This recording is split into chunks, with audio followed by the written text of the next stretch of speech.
Hi, welcome to the second episode of Politics for Dummies. Last week we went over Joe Biden's poll numbers compared to Hillary Clinton at the same time last year. This time we are going to go over a new formula that The Economist is using to project this election, considering a lot of debate over if the polls were completely wrong.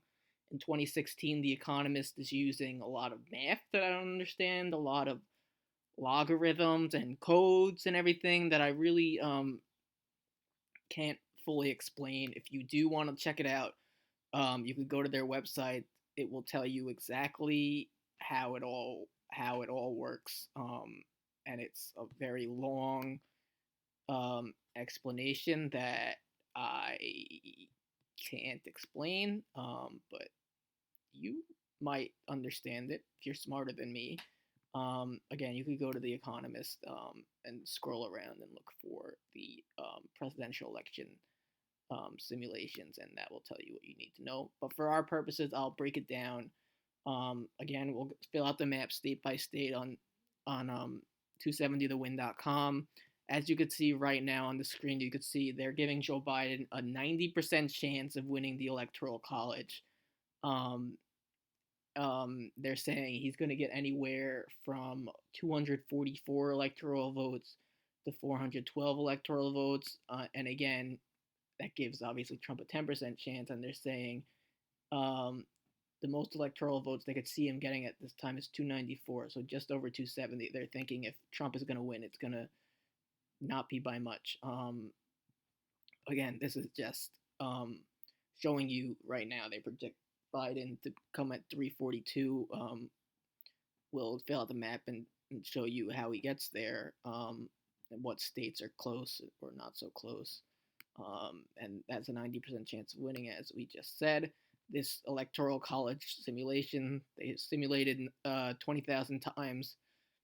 They try to account for voter turnout, political environment, the effects of campaigning, really anything you could think of, they put into a logarithm, try to figure it out. You could see the bars that are higher shows the amount of electoral votes that have the highest chance of winning. It's around a little bit over 370 for Biden. For Trump, obviously, his chances of winning are much lower on the bar because right now he's at a lower percentage. And a tie, pretty unlikely, less than 1%. Um, and that shown in this graph kind of, I'll do that again so you can see. I kind of like how it does that. um, it makes a little Tetris board to show you how many times the simulation has Biden winning in blue and Trump winning in red. Moving on to what the electoral college is really about, which are the states. This breaks it down state by state, and it takes into account things like states move similarly to each other. For instance, if it says if Trump wins Minnesota, he will probably win Wisconsin. We saw that last year, not last year, but in 2016, when Trump took Wisconsin, Michigan, Pennsylvania. You could see they're obviously pretty close to each other. Michigan and Wisconsin neighboring states, and Pennsylvania separated by a lake over there.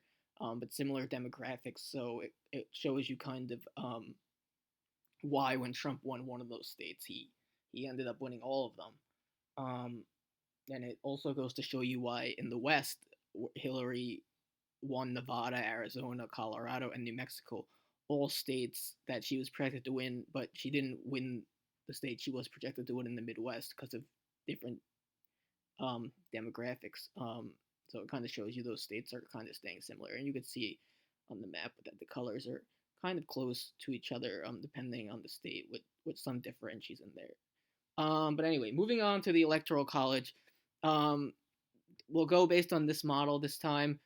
This model is very conservative, how it picks safe states, meaning these are states that, barring something unsurmountable, are going to these candidates, and those states are in the dark blue circles for the Democrats and the dark red circles for um, for the Republicans. And some of these may come as surprising. A lot of these states that may not be in the dark red are like 99% surely going to them, but because it's not like basically 100%, the model doesn't equate them as a sure thing and safe. But let's just fill out the ones that are a sure thing.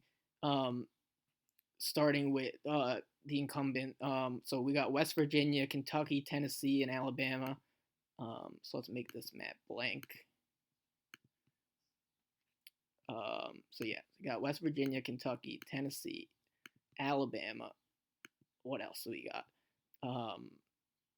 We got Arkansas, Oklahoma, Kansas, and Nebraska. Again, Nebraska is broken up into districts, meaning that not all of those 5 electoral votes might go to Trump. They might not. But at least for the state, 2 of them are surely going to Trump according to this model. But those other 3 in the district, those could go to Joe Biden, but 2 of them likely to go to Trump. One of them is kind of a toss up between Biden and Trump, and who knows, one electoral vote might make a difference. You never know. So you got the Dakotas, Wyoming, and Montana, all sure things for Trump. Utah and Idaho. So those are the states that are sure things for Trump. You'll see as we go on, states like Louisiana, Mississippi aren't on this sure thing, but you'll see when we get into it that those states are basically 98 or 99% chance likely to go Republican. It just won't give you, it just won't, it won't calculate them as sure things because to the model, that's not what they are. And you'll also notice that the circles are different sizes, and the sizes vary depending on how big the state is, how many electoral votes they're worth. And you could see all these sure Trump states, their circles are not very big, which is not a great thing if you're a Republican. Obviously, you want to win all the states you can, but if you win a lot more states, but they're all worth 5 points, 6 points, 7 points, that's not as good as winning 1 California or 1 New York or stuff like that. Even places like New Jersey are worth 14 electoral votes, or Illinois is worth 20 electoral votes. So you'll see now as we go into Joe Biden's sure things that his sure things are worth a lot more than Donald Trump's. So that would be California. We'll put them down here in Hawaii, Washington, New York, Illinois, and basically all these states in the Northeast: Massachusetts, Rhode Island, Kentucky, New Jersey, Delaware, Maryland, Washington D.C., Vermont, and we forgot Oregon over here. And those are the states that are surely going to Joe Biden, according to this model. So, what that shows you here is that in terms of the states that no one is going to be watching really on election night, those states are much in favor of Joe Biden, just in terms of the sure thing. He has 182 electoral votes, less than 100 electoral votes away from the nomination for the presidential nomination. And Donald Trump's only at 79 electoral votes. And you could see one of the big reasons is because the largest state that he is favored to win in by far is Tennessee, with only 11. Meanwhile, Biden has states like California, Illinois, New York, even New Jersey and Massachusetts are worth the same amount or more than Tennessee. And, Donald Trump's going to have to win a lot of these states that are going to be lean-in states or toss-up states to win the presidency again. He was able to do it in 2016. It might be a little bit harder this time around, but of course, obviously, it's still a whiles away. about 4 months, a little bit less than 4 months away from the election. So, we'll see. We'll move on to what they call very likely states. These are states that the model projects 85% of the time or more a little bit more than 85% of the time, they're going to that candidate. And when they say 99%, that's what they really mean, because you'll see here on the bottom, this kind of shows you the states that are the most likely to vote for Trump. So all the way on the right, this is the most likely to vote for Trump. Really, they're all the same in terms of the safe ones, because they're all greater than 99%. But when you move down to very likely and likely and uncertain, then it gets different. So the first very likely state for Trump is Louisiana. Again, a state that no one is questioning Donald Trump to win, but it's saying that he has a 98% chance to win it, which seems kind of crazy that this model is doing it. But this model, again, it's highlighting the math and algorithms and everything of doing 20,000 simulations, so they take everything to the extreme. So we're looking again, Indiana, a state no one is questioning. Vice President Pence is from there. No one's questioning if Trump's going to win that state. But again, 98% chance is not more than 99%. So they're still doing it. Same thing for Mississippi, 98% chance. These are states with large minority populations, so maybe they're saying, oh, maybe the Trump voters won't show up, and the minorities, maybe they will show up and somehow propel them to victory. Missouri, 96% chance. Again, seems ridiculous that we're going through this, but you never know. 92% chance for South Carolina. That's getting a little bit like there's somewhat of a chance, but obviously not a big one. And then Alaska is the next state. That's 89% chance. Now, Alaska's always been going Republican. Doesn't look like it's going to be any different this time, but they're saying Joe Biden's going to have a little bit more than a 10% shot there.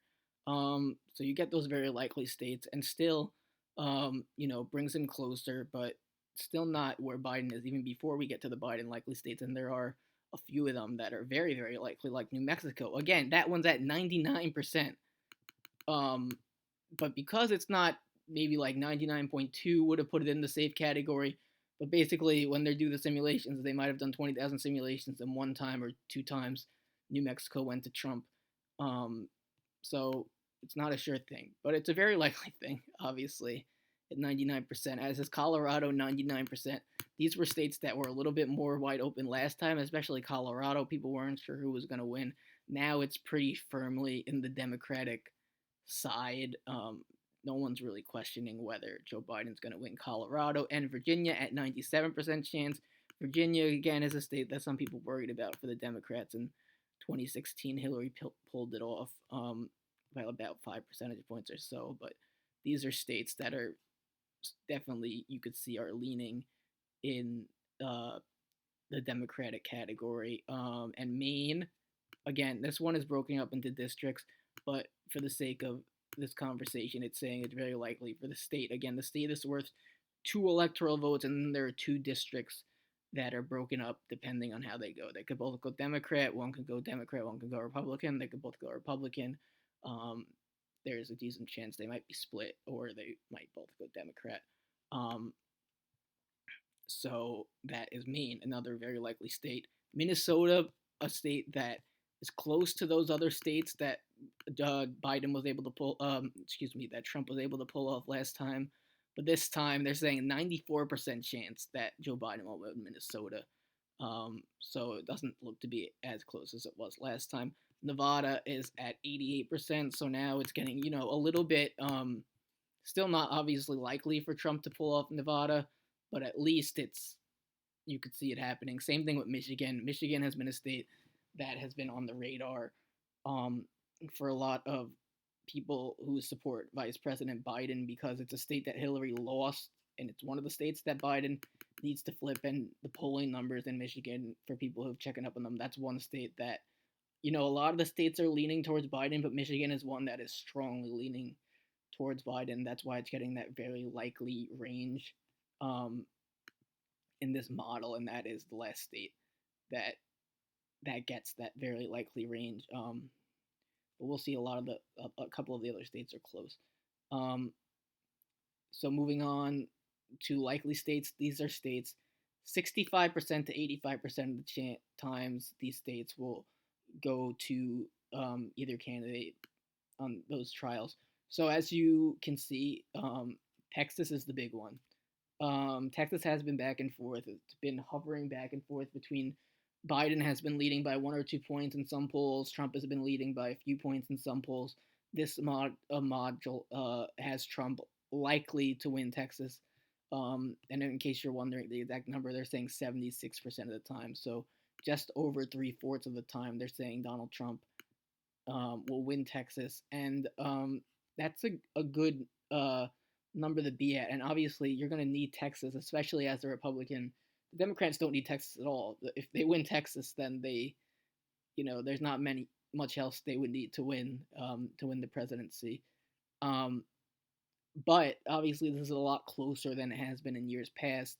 And even if Joe Biden can't can't win Texas in this election, if you are seeing that Texas is like a 2 or 3 point margin, it probably means that Biden is going to be doing well in some other swing states and looking good for the election. The other state that Trump is currently barely in a likely category, they're saying 66% of the time. So just in that category is Iowa. Um, Iowa, again, not a huge state, only single digits in electoral votes. Um, but sometimes that's enough to sway an election. And obviously, considering all the states that Biden already has, if you think 85% of the time Joe Biden's getting at least 245 electoral votes, every electoral vote's going to count for the Republican Party, um, as of this this sighting. So then there are a bunch of states for Joe Biden in the likely category, and they're very close to the very likely category at this point. And two of them are right on the cusp. New Hampshire, a state that Hillary barely carried, is at 85%, so almost at that very likely margin, and Wisconsin at 84%, obviously very close also to that very likely margin.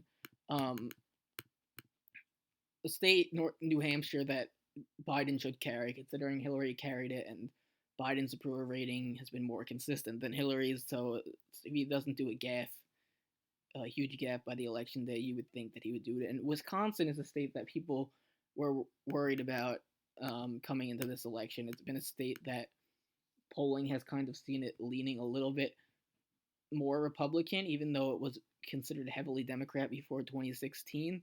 It's a state that some people are worried that could be turning into a red state. As of right now, the polling numbers is showing Biden pretty consistently up in Wisconsin. We'll see if that continues through the election cycle.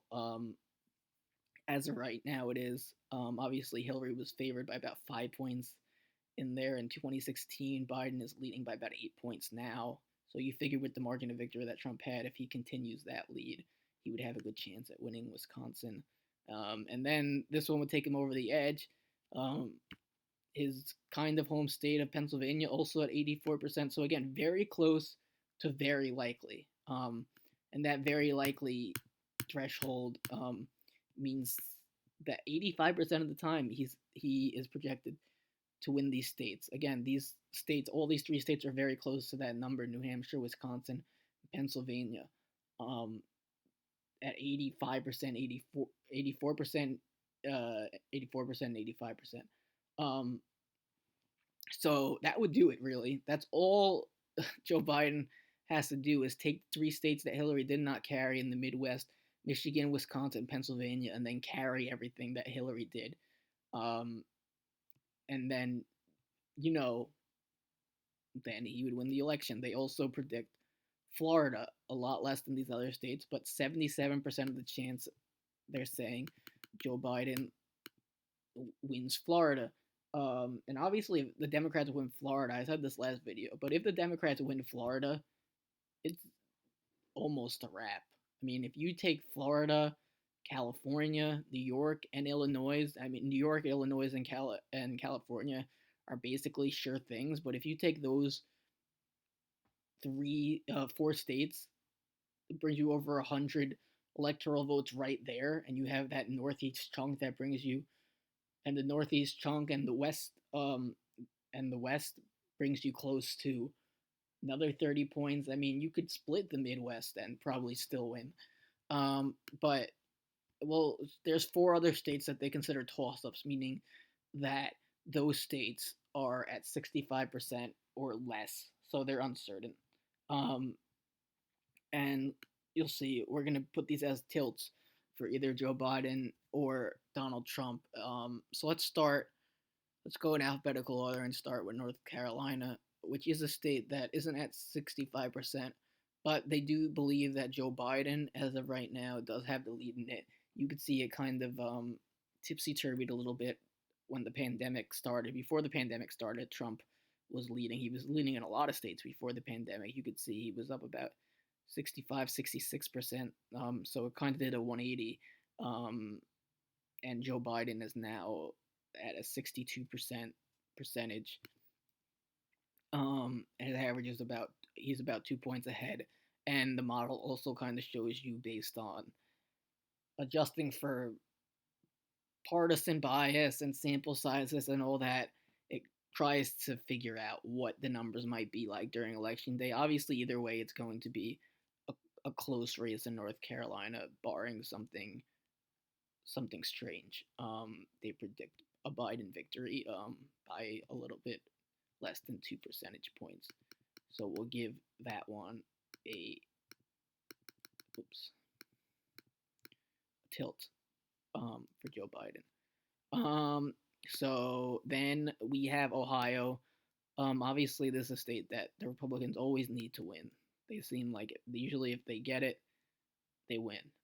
This time it might be different just because of the changing demographics in the West with Arizona. We'll get to that in a second. I guess I didn't go in alphabetical order. We'll get to that in a minute. But Ohio is still a state that is a lot closer than it looked like at the beginning of the pandemic when it looked like almost a sure thing that Trump would win it. He had about 85% of the votes. Now he's barely leading there, 53% to 47%. That's actually right now, in terms of the polling in the model, Biden is actually up by a little bit less than 0.5% of the vote.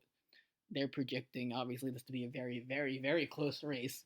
They're predicting Trump to win Ohio with about 50.2% of the vote, about the lead that actually exactly the lead that Joe Biden has, and now they expect it to flip. So they're still thinking that Ohio will go to the Republicans, and it's a state they really need to win in. It's a state they should win. So we will go back now to Arizona, and that is a state that has been leading Democratically recently. Their local races, the governor, senator races are leaning democratically, and if more people are going out to vote locally democratically while they're there, they're probably going to throw in a vote for Joe Biden. As of right now, it's about a 2 in 3 chance they're giving Joe Biden to win the state of Arizona, which would be a huge win because it gives you such breathing room. When you think about states like Wisconsin, you're not going to have to worry about that because Arizona is worth, the 11 electoral votes, one more than Wisconsin. Even if you don't take a state like Pennsylvania and instead you take an Arizona, um, you could take a North Carolina and an Arizona. You could take, the other smaller states and Arizona.